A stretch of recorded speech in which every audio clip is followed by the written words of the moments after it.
하나님의 인자하심은 영원합니다. 라는 제목으로 하나님 말씀 함께 나누겠습니다. 오늘은 추수감사주일입니다. 지금은 농경사회가 아니라서 대부분 농사를 짓지 않기 때문에 추수한 것이 없지요. 혹시 있으십니까? 농사 지으시는 분 있으십니까? 예전에 우리 김석환 장로님은 농사를 지으신다고 할 수 있습니다. 한 200평 정도 되죠. 조그만데 100평은 넘지 않습니까? 예, 엄청납니다. 해보신 분들은 아시죠? 100평 이상의 땅 농사한다는 거 정말 힘든 일입니다. 그런데 대부분 농사를 안 해보셨기 때문에 이 추수한다는 느낌이 무엇인지 잘 모릅니다. 그러나 추수감사주의를 우리가 매년 지나면서 한 해 동안 마무리하면서 한 해를 마무리하며 감사의 제목을 생각해 봅니다. 하나님께서 베풀어 주신 은혜도 생각하고 또 여러 주변 사람들로부터 받았던 은혜도 생각하고 그러면서 성도들과 감사를 나누면서 보내는 날이 추수감사 주일이지요. 그런데 어떤 분은 이렇게 생각하시는 분들이 있을 수도 있습니다. 감사할 것이 별로 생각이 나지 않습니다. 올해 들어 힘든 일이 더 많았습니다. 그리고 머리로는 감사해야 한다고 생각하고 감사할 제목을 생각을 하는데 그 감사가 마음에서 잘 흘러나오지 않습니다. 라고 생각하실 수도 있습니다. 나이가 들면 더 그렇게 되는 것 같습니다. 감사할 일이 많은데도 마음이 한순간에 바뀌어버리는 것을 경험하죠. 경로당에 갔다가 아주 괜찮았는데 경로당 가서 이상한 얘기하는 사람 한마디만 들어도 그냥 기분이 확 잡치는 거죠. 예. 자녀들 이야기를 이야기하면 엄청나게 상처를 받고 돌아오는 일, 일상적으로 우리의 삶 속에 벌어지는 일들입니다. 추수감사주일에 마냥 행복하고 감사할 일이 많은 분들 그리 많지 않으실 것 같습니다. 그래서 오늘 저는 우리가 하나님께 감사해야 할 이유 한 가지를 함께 생각해 보면 좋겠습니다. 우리가 함께 읽은 시편 136편 1절은 명령으로 시작합니다. 여호와께 감사하라. 명령입니다. 여호와께 감사하십시오. 왜 그럴까요? 감사하지 못할 일이 많기 때문이죠. 우리의 마음은 나이가 들면 들수록 감사하는 것보다는 마음이 굳어지기 쉽습니다. 감사거리가 그렇게 아무리 많아도 한두 가지 때문에 우리 마음이 황폐하게 되는 것을 경험하게 됩니다. 그래서 여호와께 감사하라라고 명령하면서 그 이유를 무엇에서 찾습니까? 그는 선하시며 그의 인자하심이 영원함이로다. 하나님의 성품에서 찾습니다. 그의 인자하심이 영원합니다. 하나님은 선하십니다. 이 시편 136편의 모든 절이 여러분 한번 보시면 동일한 표현으로 마무리가 되고 있습니다. 2절, 3절 끝까지 보면 그 인자하심이 영원함이로다 라고 이 시편 기자는 노래합니다. 그 인자하심이 영원함이로다. 공동번역 성경은 이 부분을 그의 사랑 영원하시다라고 번역합니다. 그의 사랑 영원하시다. 시편 기자가 여호와께 감사하라 할 때 그 화답하는 사람들이 그의 사랑 영원하시다. 그렇게 찬송했던 거죠. 개역개정 성경이 인자하심으로 번역하고 공동번역 성경이 사랑으로 번역한 이 히브리어 단어는 헤세드라는 단어입니다. 이 헤세드라는 단어는 구약 성경의 다양한 그런 표현으로 번역이 되는 단어입니다. 어떤 곳에서는 사랑, 어떤 곳에서는 은혜, 어떤 곳에서는 호의를 나타내는 변치 않는 은총으로 그렇게 번역이 되기도 합니다. 근데 이 헤세드는 기본적으로 언약적인 사랑을 가리키는 단어입니다. 언약적인 사랑. 하나님께서 우리에게 언약을 맺어주신 그 관계 속에서 하나님께서 드러내시는 사랑, 그것을 헤세드로 표현을 합니다. 변치 않는 은총과 호의, 하나님께서 베풀어 주시는 호의, 영어로 favor라고 그러죠. 그것이 특징입니다. 그래서 하나님께서 언약 백성에게 베풀어 주시는 무조건적이고 변함없고 신실한 그 은혜, 그리고 하나님 백성을 구원하시고 지켜 보호하여 주시는 그 사랑이 헤세드의 사랑이라고 할 수가 있습니다.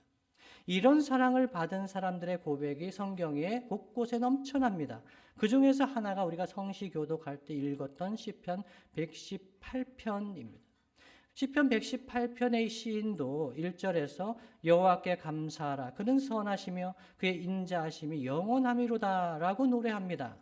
그런데 여호와께 감사하라고 하면 그의 인자하심이 영원하다고 노래하는 시인의 삶의 자리는 그렇게 감사할 만한 상황이 아니었습니다. 대표적으로 볼 수 있는 것이 6절이죠. 6절을 함께 한번 읽어보겠습니다. 함께 했습니다. 시작.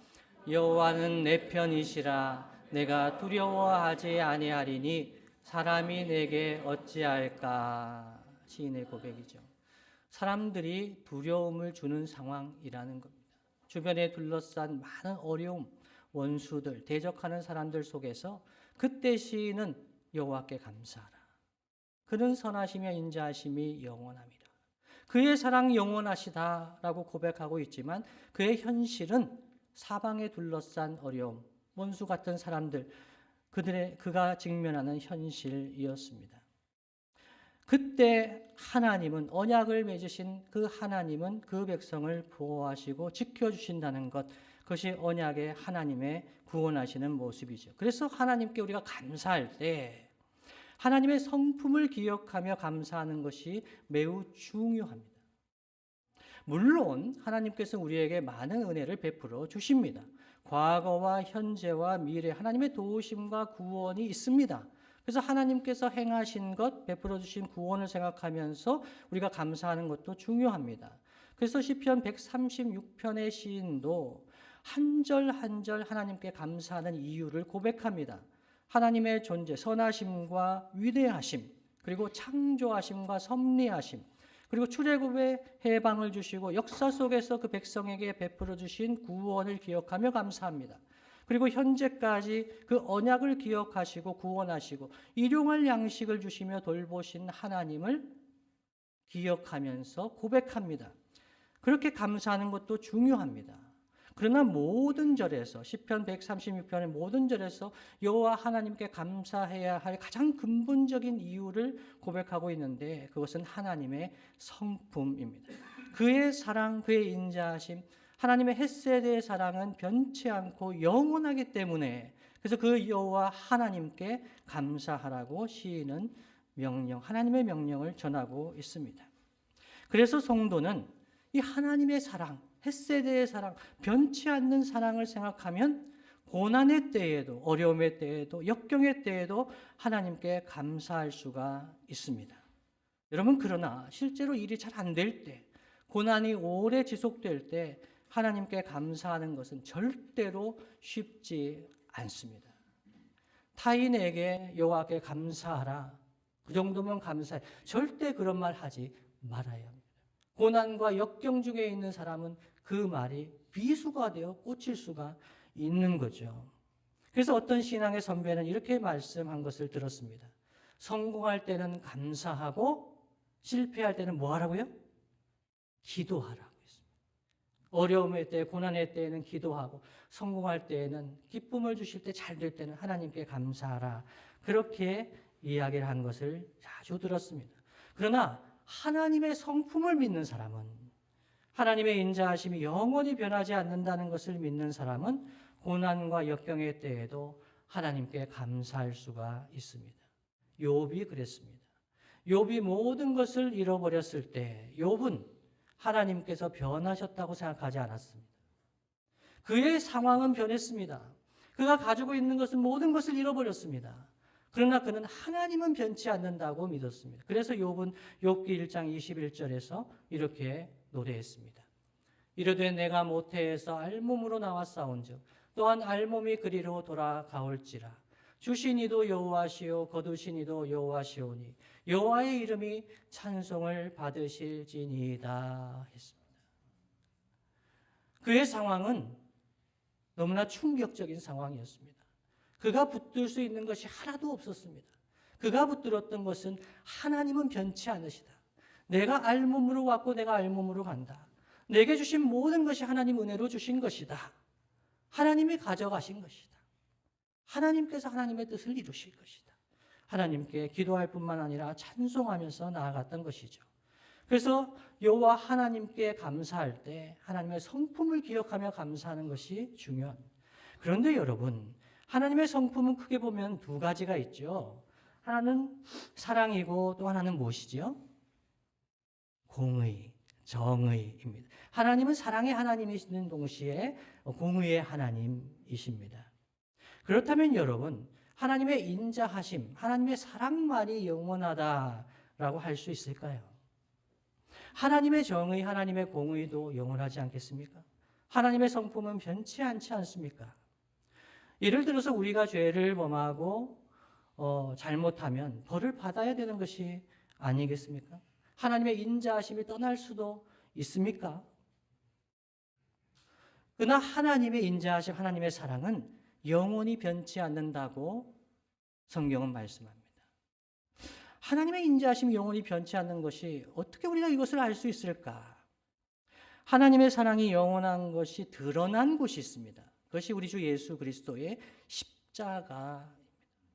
하나님의 사랑은 변치 않, 영원하다는 것이 그리스도 예수의 십자가에서 드러난 것이죠. 하나님은 공의로우시기 때문에 죄인인 우리를 내버려 두시면 안 됩니다. 우리를 버리시고 심판하셔야 됩니다. 우리는 벌을 받아야 됩니다. 하나님은 정의의 하나님이시기 때문이죠. 그런데 우리가 받아야 될 죄, 저주와 형벌을 우리에게 쏟지 않으시고 우리 아버지 하나님은 주 예수 그리스도에게 그 우리가 받아야 될 죄와 저주와 형벌을 쏟으셨습니다. 그것이 예수 그리스도의 십자가였습니다.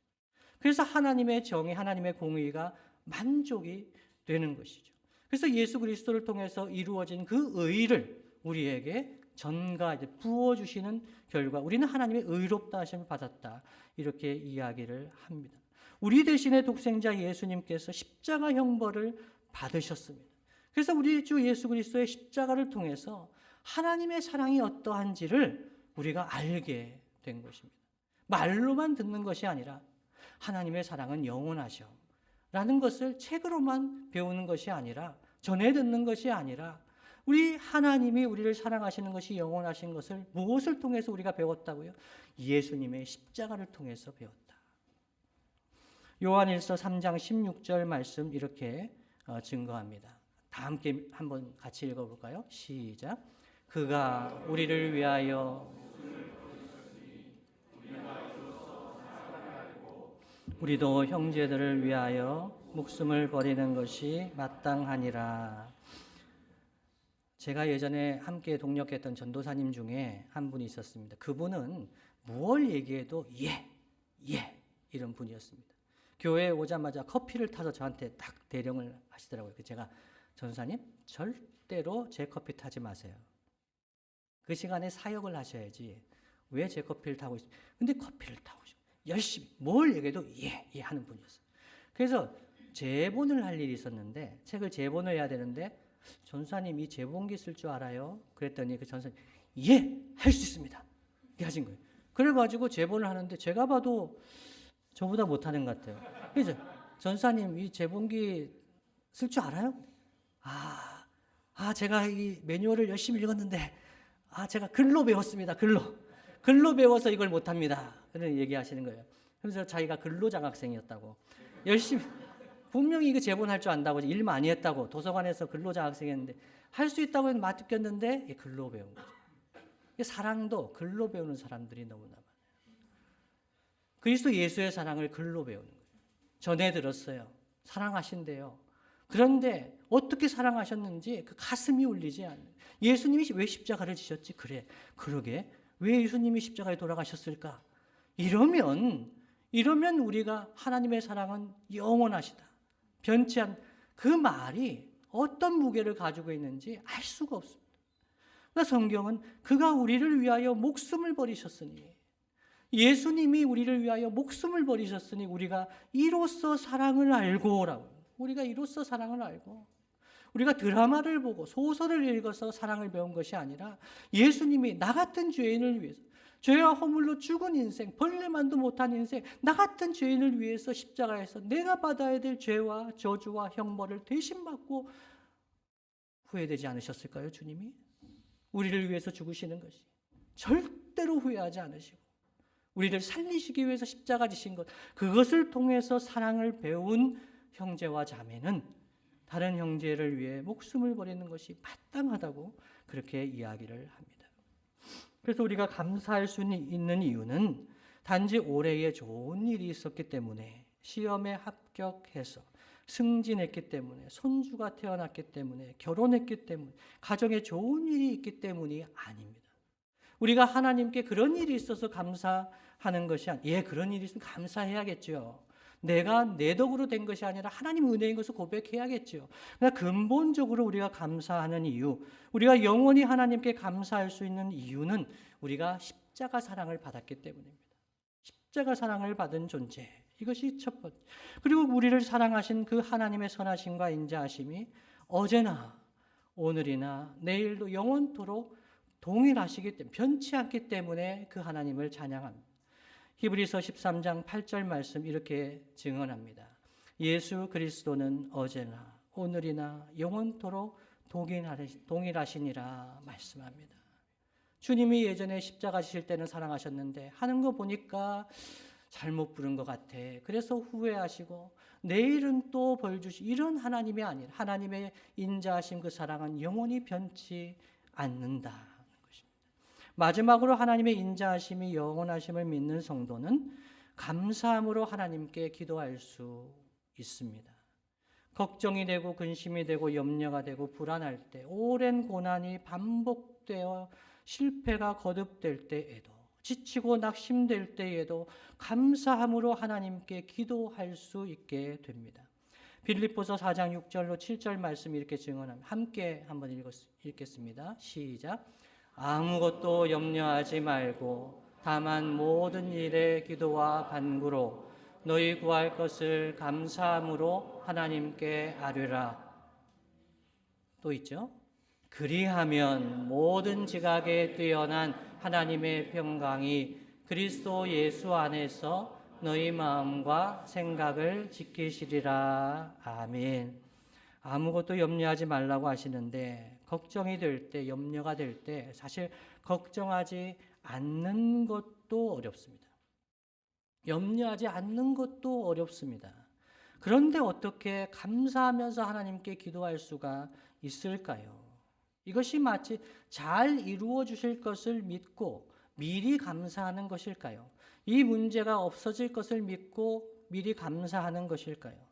결혼할 것을 믿고, 합격할 것을 믿고, 승진할 것을 믿고, 사업이 잘 될 것을 믿고, 미리 믿고 감사하며 기도하는 것일까요? 저는 합격할 것 같았던 시험은 거의 다 떨어졌습니다.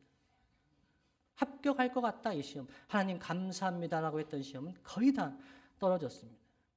아무것도 염려하지 말고 감사함으로 하나님께 기도하라는 것은 하나님의 성품을 믿고 기도하라는 것입니다. 하나님의 사랑, 하나님의 인자하심은 영원하기 때문에 그 하나님을 신뢰하면서 기도하라는 것이죠.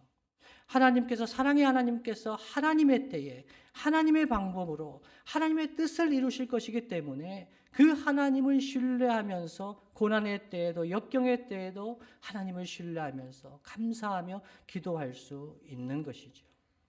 예를 들어 빌립보 교회 성도들에게 편지한 이 바울도 빌립보서에서 빌립보 교회 성도들에게 편지하고 있는데, 이 빌립보는 바울이 엄청나게 고생한 곳입니다. 그리스 마케도니아 지역에 건너가서 꿈을 품고 건너가서 우리를 도와달라고 환상을 보고 건너갔습니다. 복음을 전하다 어떻게 됐습니까? 많이 환영했을까요? 아니요. 귀신 들린 여종 한 명 고쳐줬는데 엄청나게 늘신 두드려 맞고는 던전의 지하 감옥에 처박혔습니다. 그때 바울과 실라가, 하나님 원망해도 아무렇지도 않을 텐데, 그때 바울과 실라가 기도하며 찬송했다 그럽니다. 죄수들이 들었다고 하고 있습니다. 이때 바울과 실라가 찬송하며 기도할 수 있었던 이유가 무엇일까요? 기분이 좋아져서 그랬을까요? 어떤 제 고등학교 때 친구는 그런 친구가 있었어요. 비가 오는 날이면 충원아 오늘 늘씬 두드려 맞고 싶다. 이렇게 얘기를 한 친구가 있었어요. 맞을 때도 쾌감이 있답니다. 여러분 경험해 보신 분 있으세요? 그런 부류의 사람들이 있습니다. 두드려 맞을 때 쾌감이 있다. 전혀 따라하지 마십시오. 이 바울이 그래서 그럴까요? 상황이 좋아져서 그랬을까요? 아닙니다. 최악입니다. 아니면 풀려날 것을 미리 감사하면서 그렇게 찬송했던 것일까요? 사도 바울은 아무것도 염려하지 말고 오직 모든 일에 기도하고 너희가 할 것을 감사함으로 하나님께 아뢰라. 그렇게 권면했던 사도 바울은 그때 하나님, 선하신 하나님을 믿고 기도한 거죠. 하나님의 성품을 믿고 기도하는 겁니다. 어떻게 하실지는 모르겠는데 이 일을 통해서도 하나님은 하나님의 뜻을 이루실 것이기 때문에 그 하나님을 신뢰하면서 찬송할 수가 있었던 것이죠. 이 사도 바울이 감옥에 연금되어 있었습니다. 그러면서 빌립보 교회 성도들에게 편지한 것이 빌립보서지요. 빌립보 교회 성도들에게 아무것도 염려하지 말라고 오직 모든 일에 기도하고 감사함으로 하나님께 구하라고 그렇게 권면합니다. 감사함으로 인자하심이 영원한 하나님께 기도했던 바울이 그 성도들에게 그의 마음을 평강으로 지켜주셨던 하나님께 그 성도들이 기도할 때 빌립보 교회 성도들의 마음도 평강으로 지켜주실 것은 바울이 신뢰했던 것입니다. 말씀을 마무리하겠습니다. 주님이 사랑하시는 성도 여러분, 추수감사주일에 마냥 즐겁고 감사가 가득한 분이 있으십니까? 별로 없으실 것입니다. 우리의 삶에는 언제나 어려움이 있습니다. 근심, 걱정, 염려거리가 많이 있습니다. 건강에 문제가 있고 가정에, 직장에 항상 문제가 있습니다. 미래가 갈수록 더 불안합니다. 저는 70대 이후에 은퇴하신 분들은 걱정이 없을 줄 알았습니다. 예전에 제 청년 때 그렇게 생각했습니다. 우리 선배들은 이제 아들, 딸 시집장가 보내시고 은퇴하시고 이제 무슨 걱정이 있으실까라고 생각했습니다. 70대 이상의 선배님들 그렇습니까? 인생의 걱정, 염려가 없습니까? 그런 일은 없습니다. 항상 그 걱정, 염려가 부족해서 나라와 민족을 위해서도 걱정하는 세대가 70대 이상의 우리 선배들입니다. 그때 우리 꼭 기억하면 좋겠습니다. 우리가 여호와께 감사할 수 있는 이유는 주님 안에서 그 하나님의 인자하심이 그 사랑이 영원하기 때문입니다. 아멘입니다. 제가 대학 시험을 볼 때 지금 수능하고 이제 대학 입시가 진행되고 있지 않습니까? 대학 시험을 볼 때 저는 수석 합격할 줄 알았습니다. 엄청나게 하향 지원을 했거든요. 저는 수석 합격을 해서 신문 기자하고 인터뷰하는 꿈을 많이 꿨습니다. 얼마나 행복했는지 모릅니다. 그런데 시험에 떨어졌죠. 3일 동안 먹지도 못하고 담요 뒤집어 쓰고 얼마나 괴로웠는지 모릅니다. 근데 더 괴로웠던 것은 부모님이 너무 불쌍한 겁니다. 가난한 집에 장남에 제가 뭘 이렇게 성공을 해서 부모님 어깨를 좀 펴드려야 되는데 너무 창피하고, 근데 더 창피했던 것은 졸업을 하는데 후기 시험을 봤는데 결과가 안 나왔습니다. 그럴 때 너무 힘들었습니다. 근데 제 어머니가 일당 15,000원 공장에서 일하시면서 저희 먹고 살 때인데 자켓을 사오신 겁니다. 대구 서문시장의 SS 이코노샵의 구석에서 2만 원짜리 여기 자켓을 이렇게 사오셨어요. 그러면서 제가 그거를 보면서 해맑게 웃고 있으니까 어머니가 너무 좋으셨던 모양이에요. 그 다음날 두탕을 뜨셔가지고 바지하고 넥타이까지 사오셨어요. 그러면서 제가 어머니께 말씀드렸어요. 엄마, 아들 뭐가 예쁘다고 이렇게 옷을 사주세요. 대학도 떨어지고 창피스럽지 않아요? 그때 어머니 말씀하신 것이 무엇이냐면 하하하 웃으시면서 떨어져도 아들이다. 떨어져도 아들이다. 여러분, 하나님이 우리가 시험에 붙었다고, 시험에 떨어졌다고, 우리가 좋은 직장에 갔다고, 떨어졌다고, 이런 것 때문에 우리 하나님이 기뻐하시거나 슬퍼하시거나 사랑하시거나 미워하시거나, 하나님 그런 하나님이 아닙니다. 하나님 우리 사랑하시는 그 사랑은 영원합니다. 오히려 자녀가 어려울 때, 시험을 봐도 안 될 때, 정말 고난이 겹칠 때, 자녀가 너무너무 힘들어할 때 부모의 마음이 어떻습니까? 1번, 그렇게 공부 안 하더니 꼴 좋다. 1번. 2번, 잠을 못 잡니다. 그 자녀 때문에. 하나님은요, 우리를 생각하실 때 우리가 뭘 했다고, 우리가 뭘 잘했다고, 그것 때문에 기뻐하고 감사하는 것이 아니라, 그럼에도 불구하고 하나님의 성품을 기억하면서 하나님께 감사하며 나아갈 때 우리 하나님께서 영광을 받으시는 줄로 믿습니다.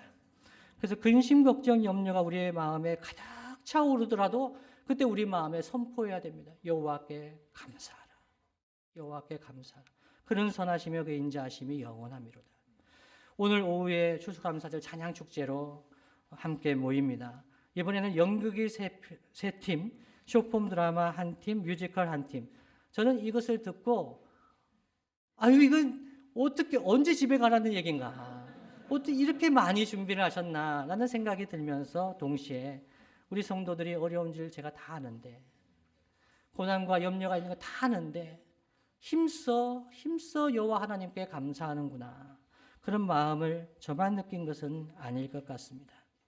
우리만 기뻐하고 감사하는 것이 아니라 성도들과 함께 감사를 나누기 위해서 추수감사절 찬양축제를 준비했습니다. 그러나 그 무엇보다도 우리가 기억해야 할 것은 우리 아버지 하나님께서 이 가운데 성령으로 임재하시고 우리 아버지 하나님 앞에서 우리가 어린아이처럼 감사를 표현하며 기뻐 뛰노는 그러한 찬양축제가 되기를 간절히 바랍니다.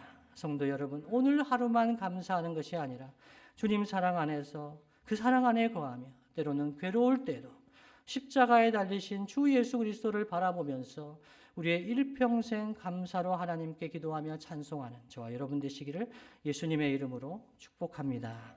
다 함께